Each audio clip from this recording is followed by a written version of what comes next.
Board అయినా repair చేసే ముందు ఒకసారి డీసీ కనెక్ట్ చేసి అది ఏ కేసులో ఉందో ఏ కండిషన్లో ఉందో చూసుకుని మళ్ళీ చేసుకోవాలి. రైట్, ఇప్పుడు చూద్దాం. ఇప్పుడు మనకి ఇక్కడ ఎంత సెట్ చేసుకున్నాం సార్? 4.2 వోల్టేజ్. ఇక్కడ మనం 5000 మిల్లీ ఆంప్స్ అయితే ఇవ్వడం జరిగింది. ఇది 2 మిల్లీ ఆంప్స్ తీసుకుంది. ఇది కన్సిడర్ మనం చేయకూడదు. ఇప్పుడు మనం దీన్ని ఆన్ చేద్దాం.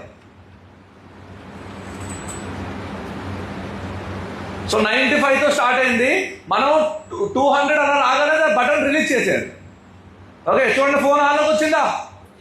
ఓకే, ఇదిగో చూడండి, యాపిల్ లోగో వచ్చింది. ఈ ఫోన్ ఎలా ఉంది? ఆన్లోకి వచ్చింది. అంటే ఇది ఎంతవరకు తీసుకుంటుంది?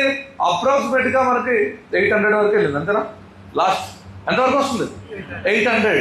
ఓకే, అదే దాంట్లో ఇప్పుడు లేటెస్ట్ మోడల్ ఏదైనా S22 అల్ట్రా కానీ ఇలాంటివి ఏమైనా పెట్టామనుకోండి, అది మీకు 2000 వరకు 1800 వరకు వెళ్తాయి.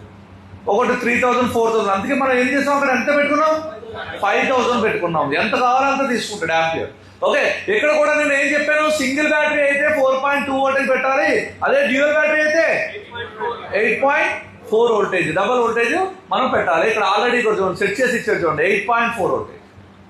అర్థమైందా? కావాలంటే నొక్కే అవుట్పుట్ కొట్టుకుని కూడా మనం కనెక్ట్ చేసుకోవచ్చు. అర్థమైందా? సో ఈ విధంగా ఇప్పుడు మనం ఈ ఫోన్ ఆన్ కండిషన్ లో ఉందా తెలిసిందా లేదా? ఇప్పుడు దేంట్లో తెలిసింది? 6 వోల్ట్ ఛార్జర్ లో తెలిసింది, DC మెషిన్ లో తెలిసింది. ఈ రెండు